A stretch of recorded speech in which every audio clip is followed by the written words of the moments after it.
Ladies and gentlemen, welcome to the Ride and Ride Mechanic channel. How the heck are you doing today? Today's video, I want to talk a little bit about how I got my job as a ride mechanic, and this is the number one question I get from a lot of people out there that say, I want to do the same thing. How do I get a job doing that? Or how can I make myself look better during the resume process? Or how do I get my foot in the door? So this is a hot topic for a lot of people that want to come in and do this. So I'm going to talk about it today. How to get a job, looking for a job, what's entailed in it, everything. I'm going to go over that, and plus I'm even going to give you guys a little job interview essentially. So if you can get through my job interview and answer all the right questions, you got a pretty good shot at getting a job at an amusement park. So let's get into it. Now get ready, here we go. Well. Look who's come looking for a job. You've come looking for a job. You want me to hire you? Why am I going to hire you? Because you want a job, right? That's what we all want. We all want to get paid for stuff. Money helps to make things, work. But when it comes to amusement parks, it is a very, very narrow list on who gets in that door and who does not. So a lot of people come to me, a lot of people email me, and they say, hey, I want to apply for a job at an amusement park as a mechanic. How do I do this? How did you do that? Can you give me any pointers? Can I spruce up my resume? What do I do? So that's what we're going to be talking about here. So first of all, let's start with the background. I had a job working at an amusement park for 14 years. And they say, well, so let's start with that. How did you get that job? How did you get your foot in the door? I did not get my foot in the door on that job due to my amazing skills. That is actually not what got me the job. What got me the job was that I was racing stock cars just before this job, and the guy who was the hiring manager raced off-road trucks. I do believe me putting that in my resume resonated with that particular hiring manager, which got me the foot in the door. That got me the, hey, come in. We want to talk with you. At the same time, I also put in the resume that I've always loved going to amusement parks. What makes ride ticks has always fascinated me. Like, I've always been interested in how rides work, why they do what they do. And I've always tried to learn more about that too. So I put genuine interest into my resume as well. And then I put my resume in, and they called me back and said, hey, great. So I went through a couple of things during the interview process, and I asked questions. That's one thing a lot of people don't do. They don't ask questions. It becomes a one-sided interview. That's not good. Asking questions shows that your brain's working, and that's what a lot of people want to see. So let's go over what type of candidate they're looking for when they look at your resume. When someone puts in their resume and has a lot of experience on there, and by that I mean they have all sorts of programming and mechanical background and everything else, the instant thought is this person's too good to be true. And they honestly start like, why? Why is this person out there? What are they looking for? Sometimes they don't even call those people up because they instantly put a little tag on them and say, this person's going to want too much money. So we're probably not going to be able to pay him. So we're not even going to contact this person. It's not even a thing. We're just going to leave that one alone. What parks are looking for is they're looking for a groomable person. They're looking for someone that when you come in, one big question I get asked is like, is there any schooling, anything like this? No, there's not. There's no schooling out there. There's nothing you can do that you could put on your resume that says, I did blank.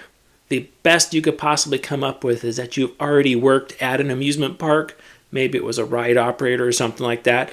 But the fact that you have amusement park experience would be a massive plus because they already know that you're familiar with the industry. And the industry is what they're looking at. When you come in, there's nothing you can really do to spruce up your resume to say, I've done this, I've done that. But things you can put on there of interest, if you're going to be looking for a ride mechanic job, that you can put down that you have troubleshooting experience. Number one things that go wrong with rides, they need to be troubleshot. We got to troubleshoot stuff. There is no way around it. You can say, hey, I can go up right now and say, hey, I'm an absolutely awesome controls and automation guy. And I know all about it. I can program anything out there. And that's what I do all day is I just program. Cool. Great. But not necessary. Your resume's out. Why? Why would you do something like that? I could program anything you want to. Rides are little black boxes, right? Once the ride's been installed, the manufacturer signed off on it, state signed off on it, insurance has signed off on it, the park has signed off on it, your third-party QSI inspector has signed off on it, corporate signed off on it, right? Once the ride has been put into that little box, nobody touches that program. So if you want to get a job in ride maintenance, say, I could program anything, you will not touch any program at all. Period. It's not a thing. This is like my resume, you are going to play up the fact that you know how to instinctively look at logic code and find problematic things. Again, you can't correct them, so don't even think, well, we could just turn the programmer into program and we can get in there and just fix that one line of code. No. The manufacturer put that in there. Do not touch that code. You cannot touch that code without a whole mess of red tape and engineering done. Okay? Even if it's to do something like change a parameter in a timer. Absolutely not. It's not going to happen. So you want to play at the troubleshooting aspect. And I know how to get in there. I know how to look at code when something is becoming problematic. And I can get in there and figure out what it's wrong. The other thing they're going to look for is someone like me to come in and say, oh, yeah, I can do all this troubleshooting. I'm awesome. I can look at code, blah, blah, blah, blah, blah, blah, blah. And they go, that is awesome. What's this? And they hold up a bearing. And I go, well, I don't know. That's something like spinny related thing. I don't deal with that. I just deal with wires and programming. Out. We don't want you. Get out of here. On the opposite end of that, if I come in and say, I know all the bearings, I know belt alignment, sheave tension, everything, I can ID fasteners, I can give you correct torque specs and all this other stuff, it's like real great. Awesome. Hey, can you tell me what a blown fuse looks like? Oh no, I don't touch voltmeters. It's like, okay, get out. We don't want to talk with you either. What are they looking for? They're looking for someone that comes in and says, hey, yeah, I can work my way through electrical stuff. I know basic three-phase motor operation, sure. I know proximity sensors, when they're on, when they're off, what they look like. And I know hardware. I can ID hardware. I could ID bearings. I could tell you how stuff is supposed to be installed, basic assembly, Loctiting, safety wiring, the basic stuff. Do you have to be a pro at any of that? No, you don't have to be a pro at it, but you just need to know some of everything. It really helps. And you would say, well, Ryan, that's not really a good thing because we want people that are experts in each one of those fields. I understand the parks don't pay for expert level. Parks have to train everybody, every mechanic from the ground up. Again, like I said, there's no school for this at all. That's not out there. So you coming in is a blank slate. You have zero experience with this equipment. So they're looking for someone they could bring in that's going to learn quickly. Part of your interview process is you learning on the spot. If they tell you, hey, A plus B equals what? And by the end of that interview, if you can't figure out what that equals, they don't want to talk with you because you can't learn.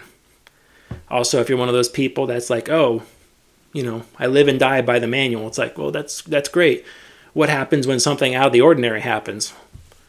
I don't know. We have to contact the manufacturer and wait for them to tell us what to do. It's like, wrong answer. Get out. That's not the right answer. They want you to be proactive and figure out what to do before you contact the manufacturer or whoever might be responsible for making the overall judgment and repair. Because they don't want people just sitting around on their hands waiting for something to do. One of the things I could not stand when I looked for candidates to hire, I could not stand pointer mechanics. I hated pointer mechanics. It's so infuriating to me. These are mechanics that would go out to the ride and they would say, hey, That's a problem. What is? They're like, that right there, that's a problem. Oh, sorry. Okay, what are you going to do to fix it? Well, I don't know. But I can tell where it is. It's right there. It's like, we did not hire you to point at things that were wrong. We hired you to fix things that were wrong. So when you find a problem, you need to come back to me with what's wrong and what the solution is to fix it. Or if you don't have the solution, at least what you need to do to get the solution going. Like, if you can't come up with those things on your own, I don't want to talk with you. Get out of my shop. I don't want you in here. The next thing I'm going to talk about is your personal life, your schedule. So what does that have to do with anything? Amusement industry in general is extremely demanding on your personal life. It's one of those things you either love it or hate it. It's a make or break deal. There's really no middle ground.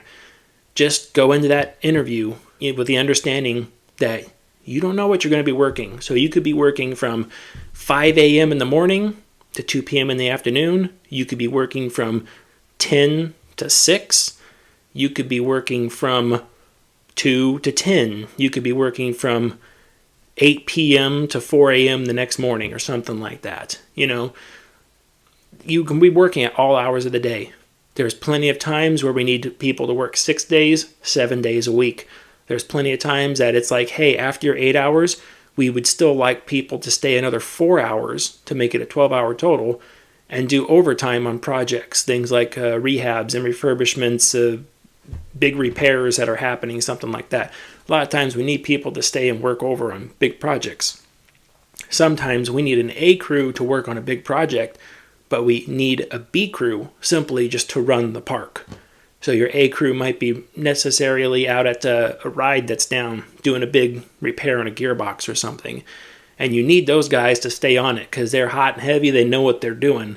And your B crew, you just need them to answer the ride calls, the little stuff that happens around the park that you need to keep the park running in operation. Very important thing to do. YouTube might not be a career opportunity for me, not yet at least. But it is something that I do enjoy doing, and if you enjoy it as well, please like and subscribe. Let me know your comments down below what you think about things. Do you plan on being a mechanic one day? Do you plan on being an engineer one day, designing roller coasters? Everyone's got big plans, but what are you going to do to actually get there? But if you're watching this video, I'm assuming you're either like, hey, something fun to watch. I love this guy's content. Thank you very much. I appreciate you. Or if you're like, hey, I'm trying to get that job. What do I need to do? Hopefully some of this helps out. I think it will. So please like and subscribe if you haven't already. Okay, so we talked about how I got my job. We talked about some things that you could put on your resume, some angles you want to play up, always troubleshooting and be able to identify and fix things fast. Now let's talk about outside of the maintenance side of it. Let's talk about engineering, right? I'm not an engineer. I'll tell you that right up front. It's not my title. It's not my bag. But I get a lot of people, they say, hey, I want to design rides. I want to engineer rides. I want to work on all that stuff. So what I can tell you is that from the maintenance end of things, you can get in as a mechanic. You can get as seasonal. You can work your way up to a supervisor, a manager, even the director of maintenance at a particular park. You could work your way up through that. Engineering, you can't work your way up through engineering. It doesn't happen. You need schooling to get yourself into engineering because engineering is one of those things that the title is what people back.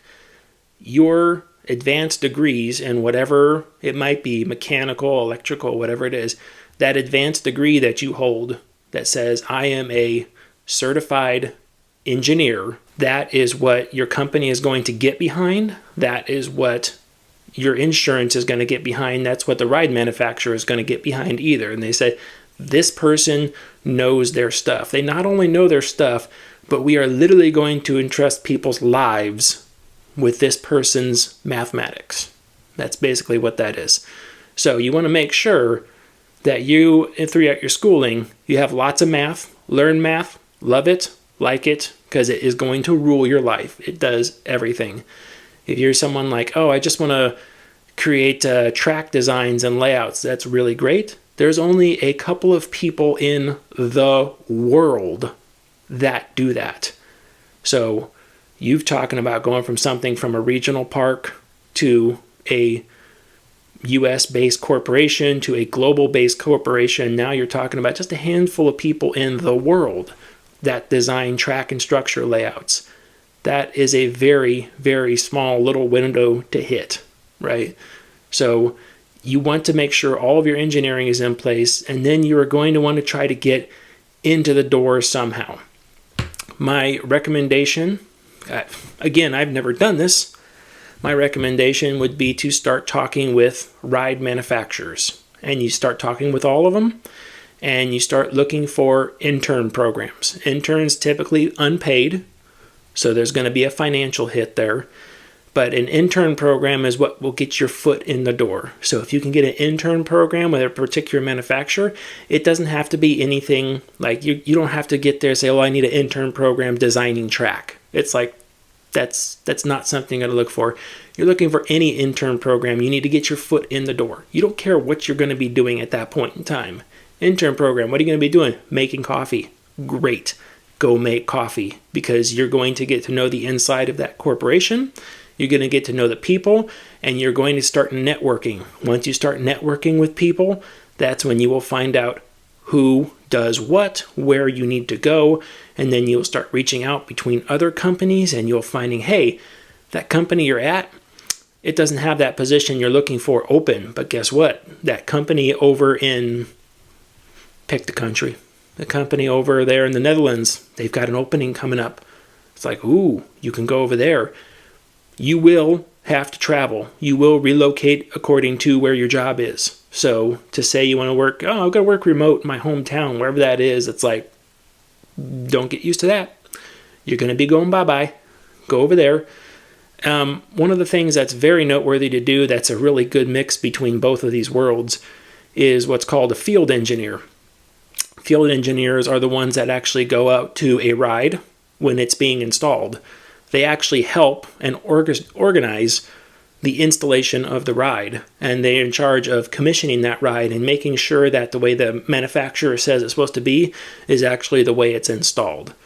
So that is a very unique position. It's almost 100% travel, and for big chunks of that year, you are completely gone out of the way. But if you like traveling and like doing stuff, field engineer might be something you want to do. All right, for the next part of this video, I want to basically go over an interview process. This is something I used to do when I was hiring people, or I was asked to help hire people.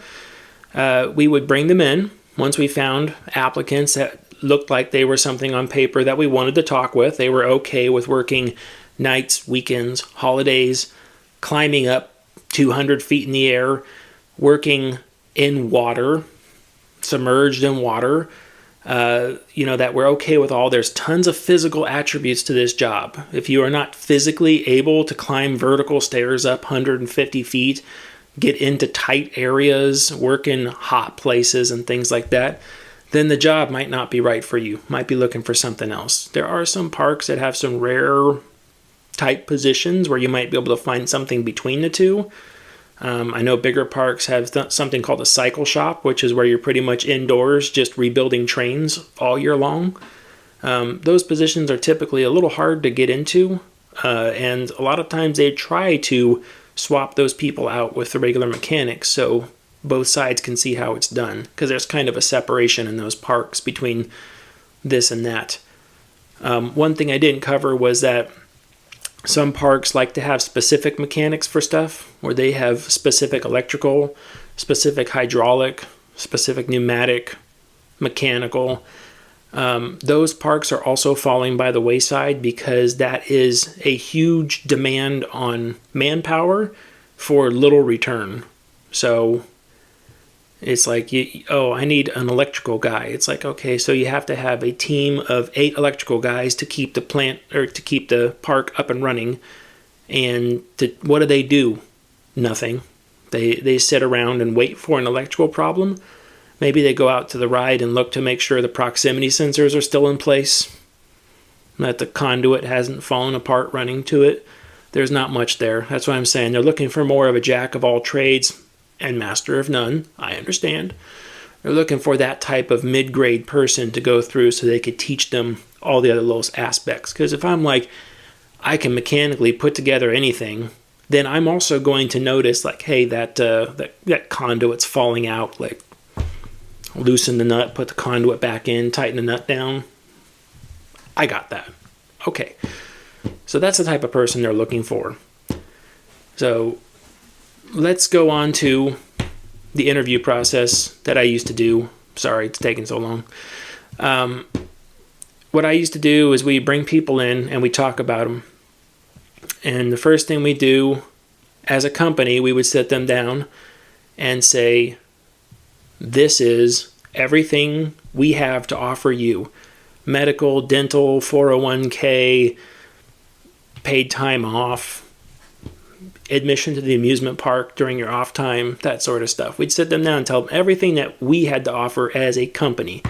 And then we would let that person toot their own horn and tell us what they had to offer us as a potential employee. Why should we hire you? What are you going to offer our park that is going to make you a valuable asset to our team? And if you haven't thought about that answer, you need to think about that answer, because every employer is going to ask that. Doesn't care what job you're in. You could go to anywhere, and they're going to ask you the same question. Why should we hire you? There's 1,000 people that put in for this job. Why are you the one that's going to stand out working for us? And the answer of like, I like to talk about roller coasters is not going to cut it. You need to have something else waiting in the wings. So give that one some thought. Okay? So after that, after we talk about why we're good for each other, we sit them down and we like to give them what we used to call a hell box. It was a box of parts and pieces off of rides. Now, we're not talking about YouTube parts and pieces, right? We're not talking like, well, here's a whole center section to a wheel carrier. Here's a big chain dog. Here's this. No, those are very, very, very, very ride specific. You will never find anybody that can ID those right off the bat. So what you will want to do, what we did is we got all the components that make up rides, and we put those in a box, just a little cardboard box. We sat the box down in front of them, and we went through the pieces one by one, took the part out, asked them to identify it, and explain what it would be used for, why we would use this instead of something else, and then see what their feedback was. This was a clear-cut path that showed you exactly what that person was sitting in there. They said, I know electrical, but then they couldn't ID a fuse. It's like, I thought you knew electrical. I know all the mechanical, but they couldn't ID the difference between 4 bolts. So I thought you knew mechanical. What's going on? And then it's like, I know everything there is about that. And then you couldn't ID half the stuff in there. Most of the time, the part they hand you has the information right on it. If you just look at it, it's there. Just read it. It's right in front of you. But most people, they lock up and they won't even do that. So what I wanted to go over now is basically a small box that I put together here. Not an amusement park, right? And we're going to go over some of that. I am going to pull out a part. I'll ask the question. I'll show it to you. And then I'm going to cut to the next part. At the end of this, we are going to go backwards, or not backwards, we're going to go back through it again, and I will put down what it is. I will say what it is. So at the end of the video, look for the this is what it is. So here we go. Let's go into that. First up, we'll go over some tools and stuff. Can you tell me what these are? What this is, I should say. Take a good look at it. You might know, you might not. Either way, it's fine.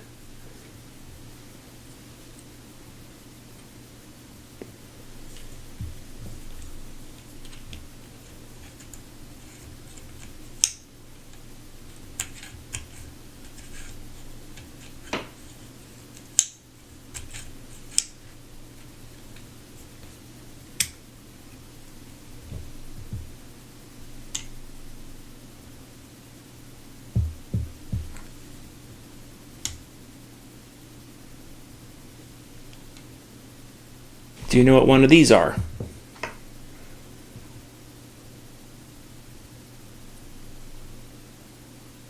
Do you know what this guy is?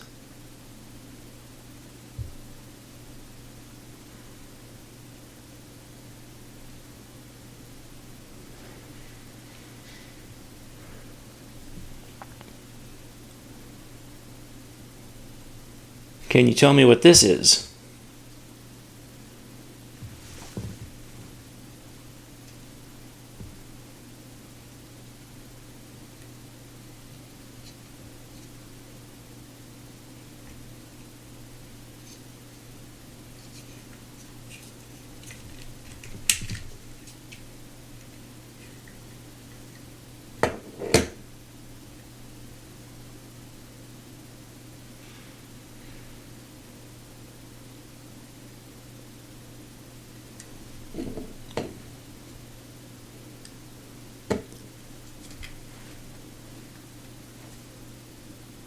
If you know what it is, can you tell me what voltage it works off of?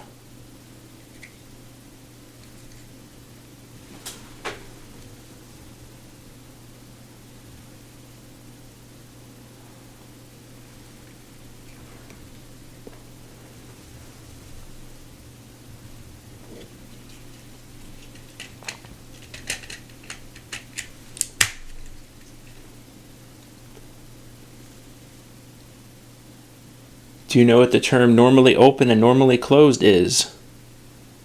And if so, can you tell me how many normally open and normally closed this has?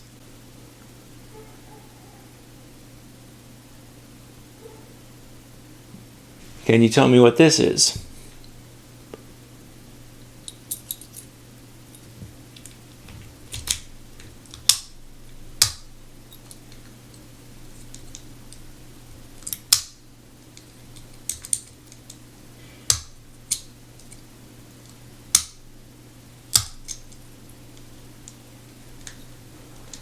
Can you tell me what this guy is?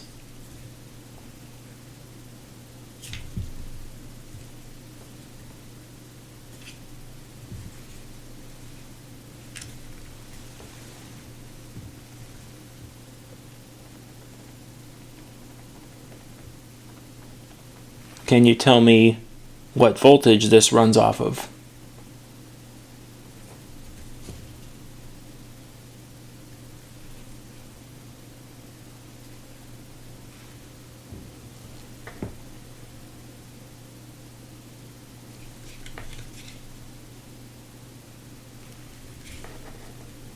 Just out of curiosity, can you tell me why we might have removed this particular one from service?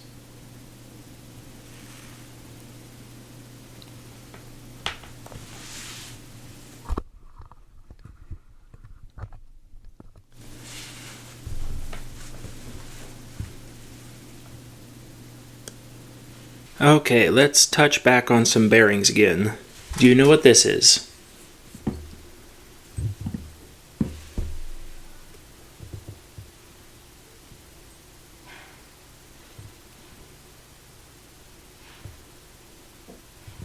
Can you tell me why we may have taken this out of service?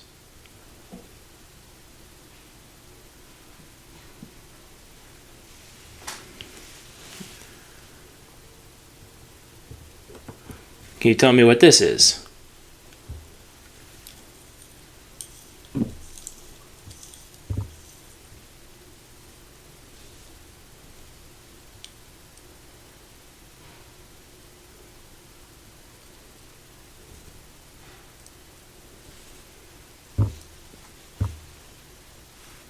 What about this guy? What can you tell me about this?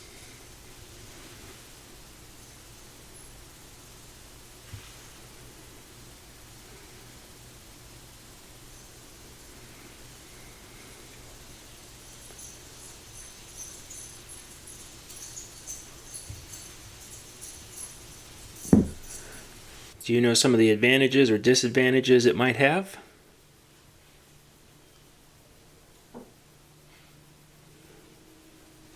Okay, what can you tell me about this?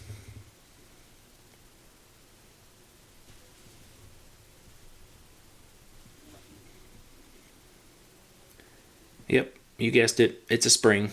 Can you tell me what type of spring it is, though? Okay, the meat and potatoes of a mechanic. Hardware. Let's talk about hardware. Can you tell me what type of bolt this is? I'm not looking for the diameter.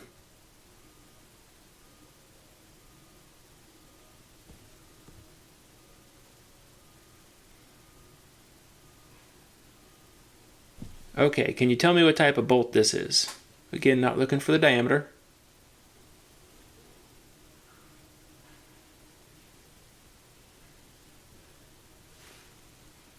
These two bolts?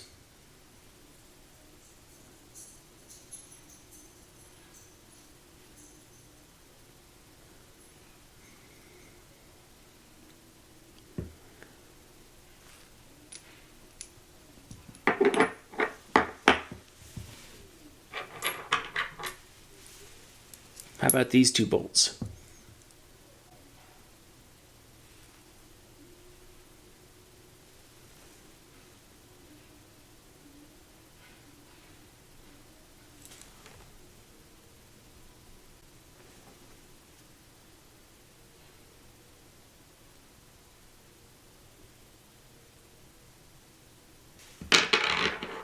Let's talk about these nuts.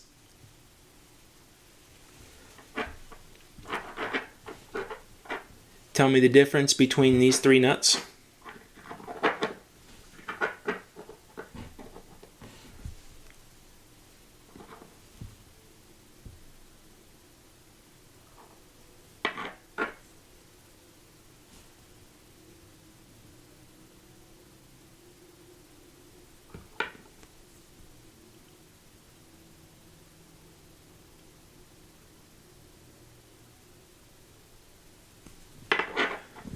Last thing. What is this?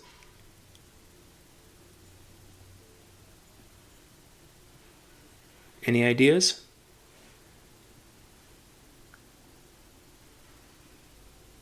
Now, the big question is there a right and a wrong way to put this on?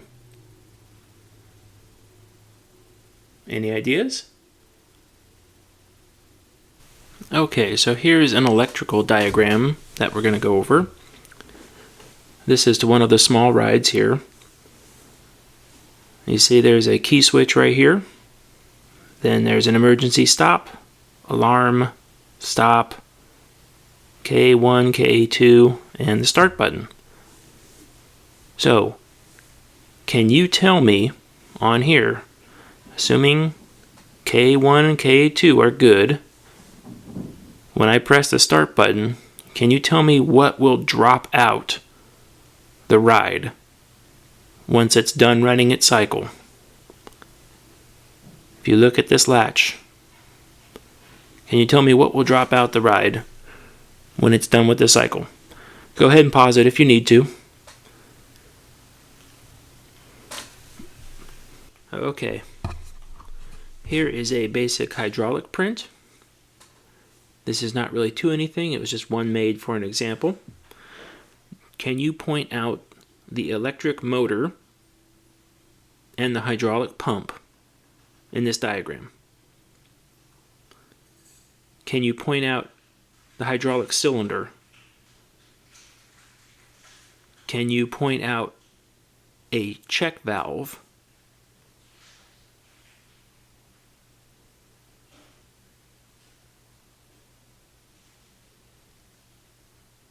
So that was kind of grueling, right? There was a lot of stuff. You're like, this is going to be easy. Some of the stuff was like, what? I don't understand. Like, how is that even a thing? Maybe you need to do some more research if that's the case. Maybe you don't. I don't know. Maybe you got everything. Maybe you were good on everything. One thing I also wanted to talk about was pay. So this is a very touchy subject, and I really don't have good industry answers for you out there. I'm sorry. I don't have the clairvoyance here to tell you.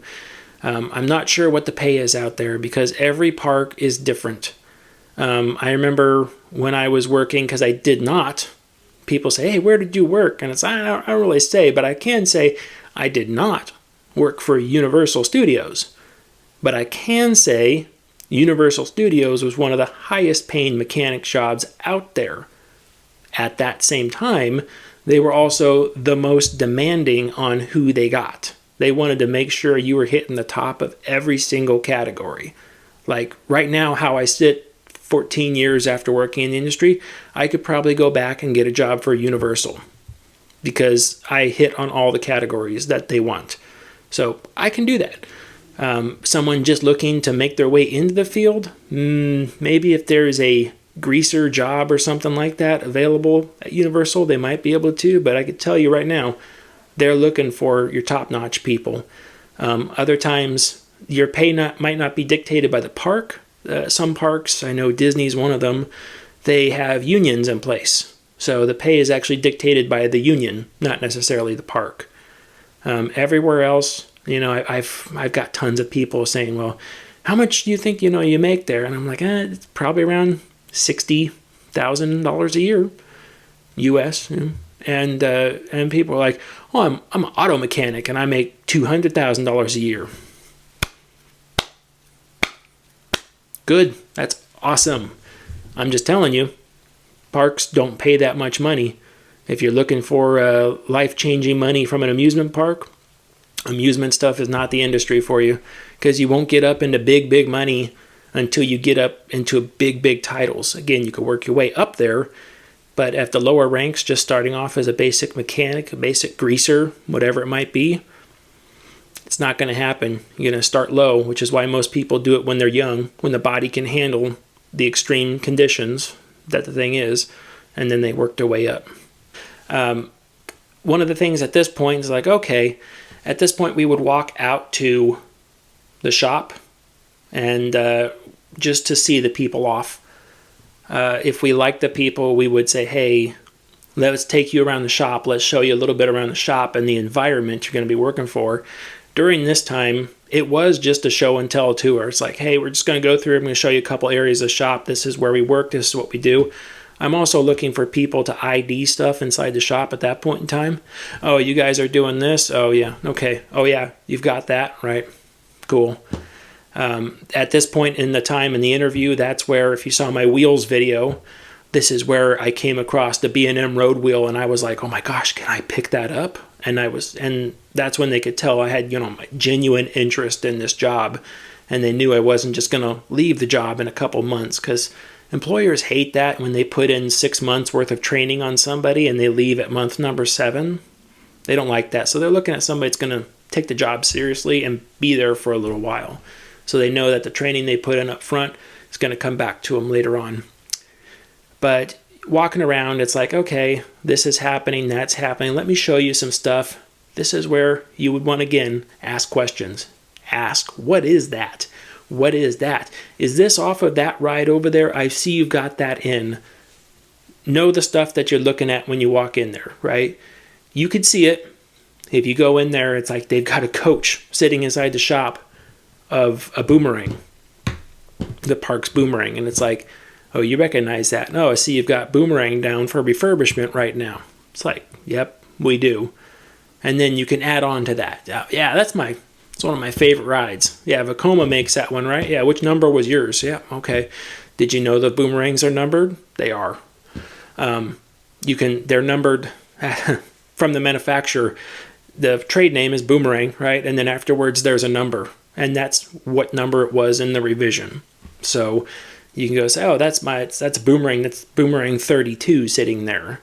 And you can go to a different park and they say, oh yeah, that's Boomerang 41 sitting there. And that's the 41st Boomerang that manufacturer, most likely Vekoma, made. That's kind of interesting. But on your way out of the shop is one of the last chances you have to use that interaction to leave them with something that they can remember you by, whether it's genuine interest you could spark into something, or it's something simply as in, trying to get that positive face forward recognition. Hey, I look forward to talking with you guys when you call back.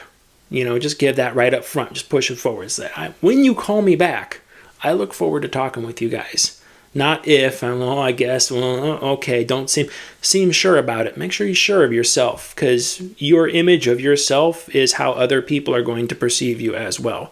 So if you're very shy and timid and you don't think that you're going to get this job, you probably won't, because you don't look like you're going to get this job.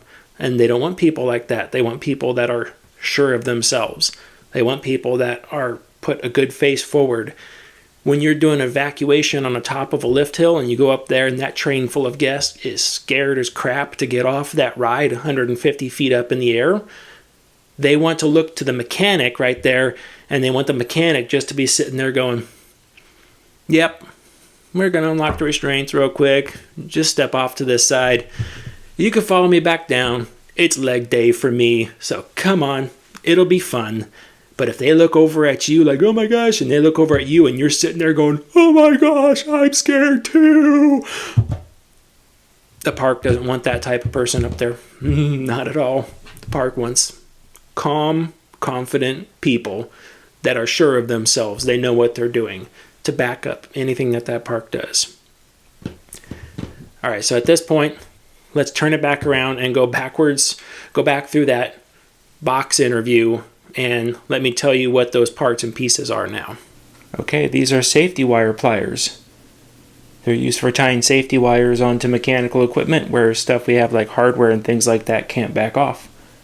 And you simply just put the wire through a little hole there, clasp it in the teeth, and you squish it down and lock the handle in place. And at that point, they are free to, when you pull back, they rotate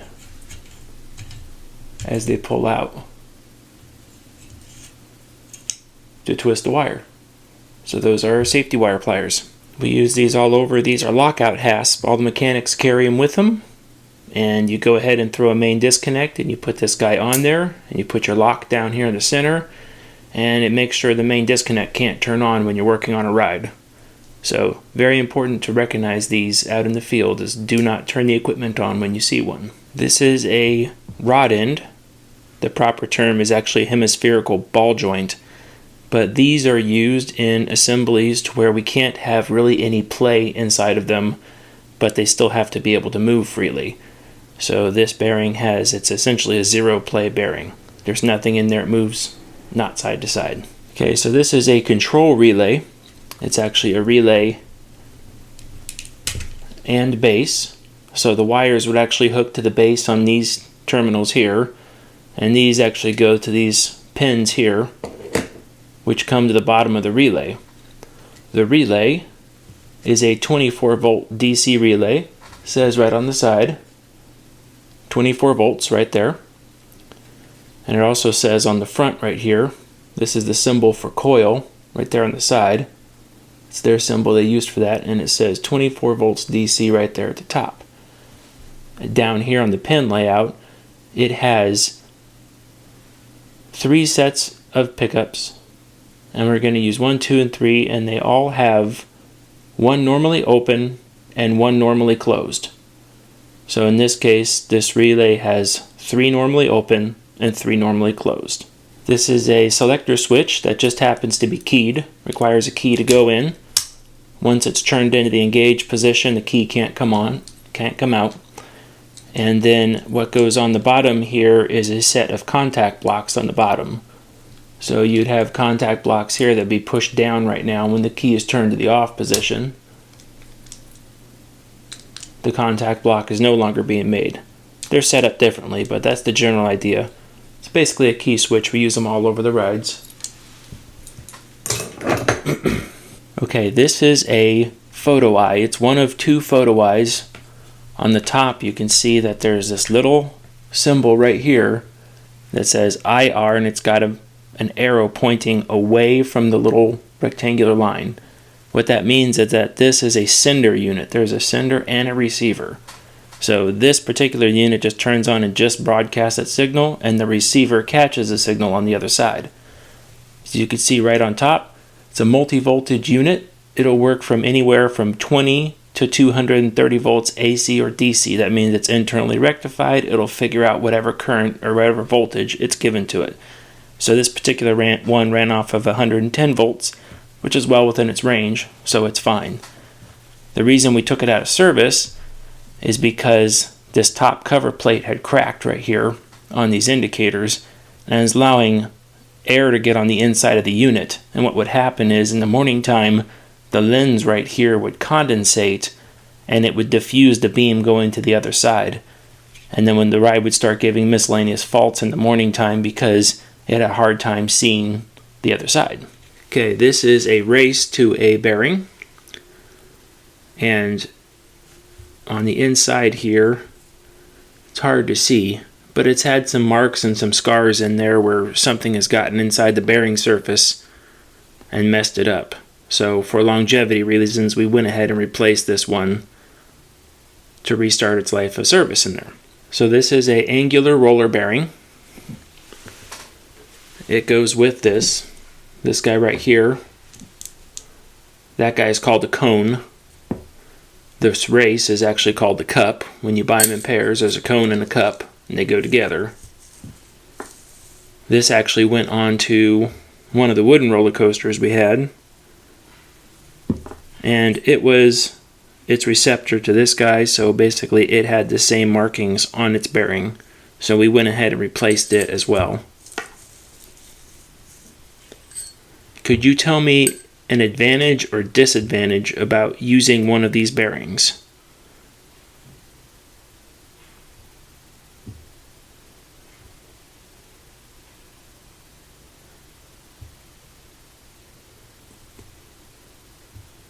So the advantage of this bearing is that it takes a ton of load in pretty much any direction that's given to it. The disadvantage, it's got a lot of components to move around, so they're a little heavier to pick up and spin. Okay, so this is a deep groove radial ball bearing, which means there's 2 V's inside of these steel rings and a set of balls running around on the inside. They are meant for high speed. They run really fast with a little bit of friction. The advantage is the speed. The disadvantage is that they cannot take a side load. So if you're holding it like this and you take your axle and try to twist your axle like this, you'll almost instantaneously destroy this bearing. That's why you need 2 of these bearings side by side, typically with something spacing this inner ring, clamping it together.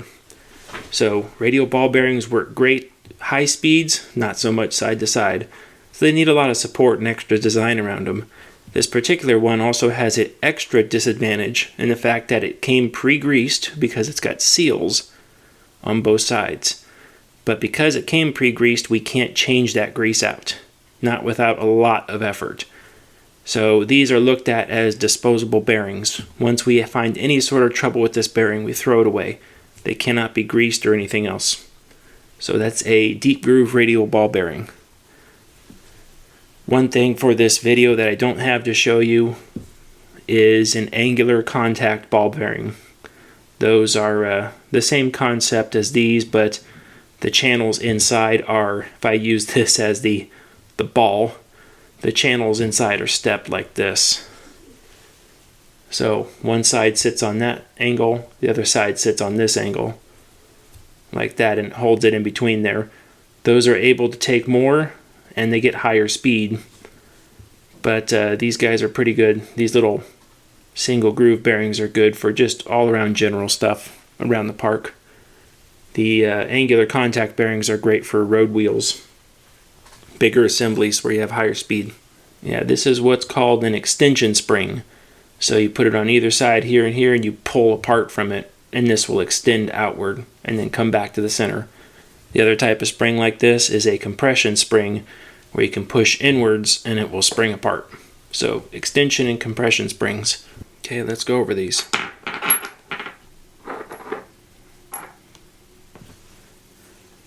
So we're going to start off with all 4 of these bolts here.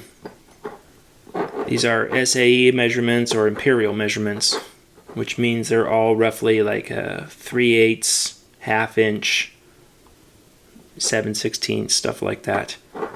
The markings on the head, these markings here, show that this is a grade 8 bolt.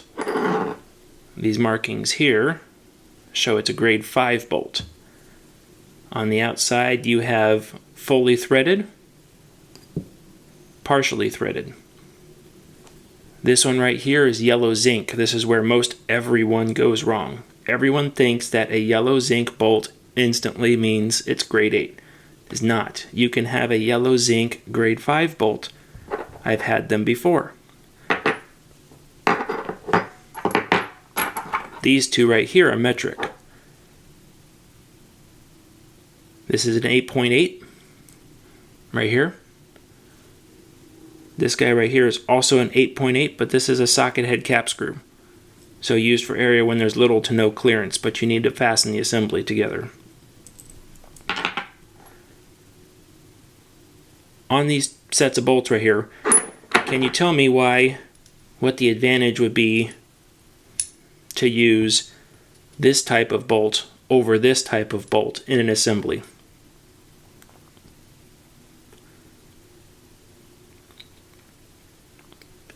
So the advantage is that when it comes to fully threaded bolts, the outside of this bolt acts exactly like this guy does. This whole thing acts as a spring. So this bolt is able to take a shock load where you could essentially pull the head apart and let it spring back together, and it will, with no troubles. The same thing with this guy. It has more of a shock load to it. These type of bolts right here, where they have the shank on them,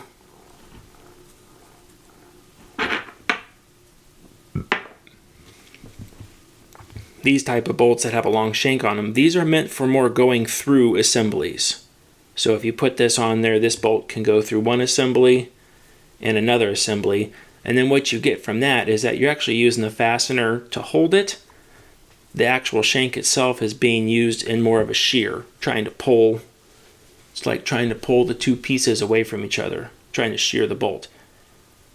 These ones that have a full shank have a higher shear strength than something with a full thread. So shear assembly, expansion and compression assembly is where you use those. The difference between these three nuts is that this one is a non-captive nut, so it just runs down the shank. There's nothing holding it whatsoever. It'll back right off. Once you get it down to the bottom, the tension against the outside of the fastener or whatever else it's going against is going to hold it. This is what's considered a nylock. It's got a nylon, that's the white part. It's got a nylon insert on there that deforms once it runs over the shaft. And that nylon will hold the bolt and prevent this guy from backing off. And then this guy right here, this is also a locking bolt. It's very hard to see. I honestly don't think it will come out in this video, but it's extremely hard to see. If you look at this bolt on the top, you might be able to see, it might not. It looks like these two angles right here are squished together. The bolt hole almost looks oblong like this. This one, once you run this down, it physically deforms the threads and locks itself down. Now the difference between these two is if you were to open the assembly up and then want to put it back together, is that you would have to go get a new nylock nut to put the assembly back together in this case. This guy right here, you will have to not only get a new nut, but you will have to get a new bolt, as now the bolt is trash once you take this guy off of there. These are used a lot in restraint assemblies to prevent stuff from coming off. They want everything mechanically bound together in restraints. All right, this is a washer. Most people are familiar with washers, right? There is a right and a wrong way to put this on. When this guy is made, stamped, you'll find out that on this side, the not shiny side, the corners all over are much sharper because the press went through that side. So you have sharp edges all the way around here. And on this side, they're kind of smooth and rounded. The center of this is actually a little more rounded than it should be because that's the way the press is shaped. Now, on the back side of a bolt, it's very hard to see. On the back side of the bolt, there is a small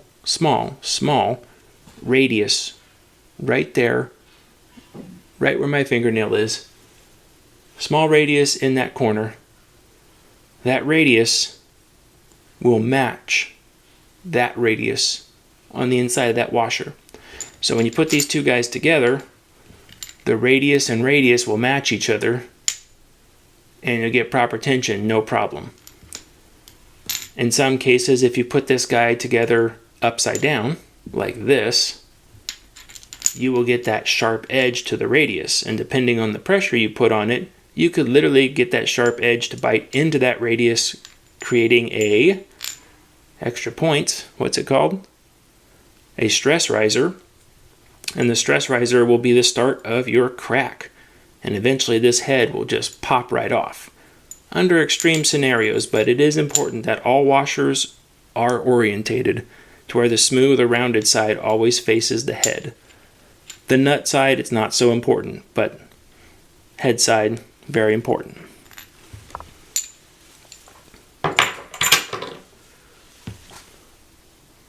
Okay, moving on. So when you press a start button, this guy right here and this guy right here all pull in, and then what happens is that KM1 is under this timing function of KT, which is this guy right here. So as long as that's getting powered, it's timing. Now when this guy runs out, it will drop out its latch, de-energize KM1, which will open KM1 right here and cause everything to stop. At the same time, KA1 and KA2 are over here. These are the two relays that monitor that all the restraints are closed. So if any point in time you can go up here and hit the emergency stop, you could hit the stop button, restraints could register open for some reason, or your ride can time out, and that's what turns the ride off. Okay, let's move along to some hydraulics. Okay, let's go over it. The electronic motor that runs the thing is right here. That's this guy down at the bottom. There's the controller for it right there.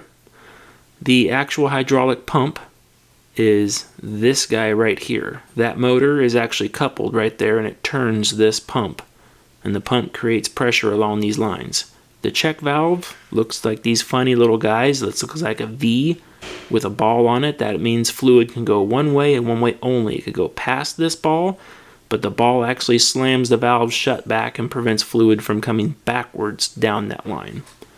The hydraulic cylinder is up here at top. And then just some other noteworthy stuff on these diagrams. These are control valves right here and right here. And then down here at the bottom, this is a filter right here. And the bottom, this little tray looking thing, is represented as the return tank.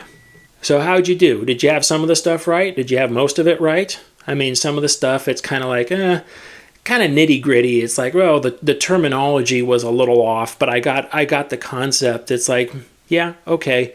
How important is that terminology? Depends on the park and where you're going.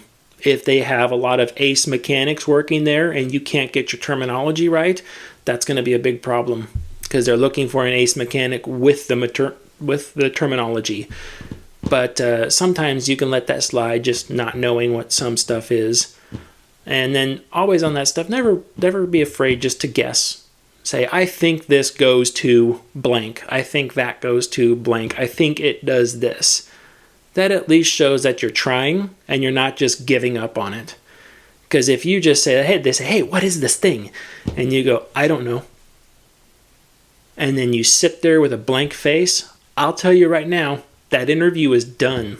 I'm done with you at that point in time. Get out of my shop again.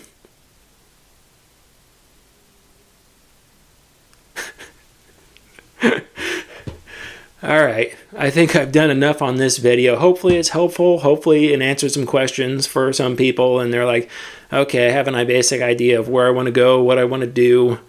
Now it's just a matter of trying to spruce up that resume and get your foot in the door. Alright, I feel like I've talked at you for long enough. I'm Ryan the Ride Mechanic. Have a safe day. Have a good day.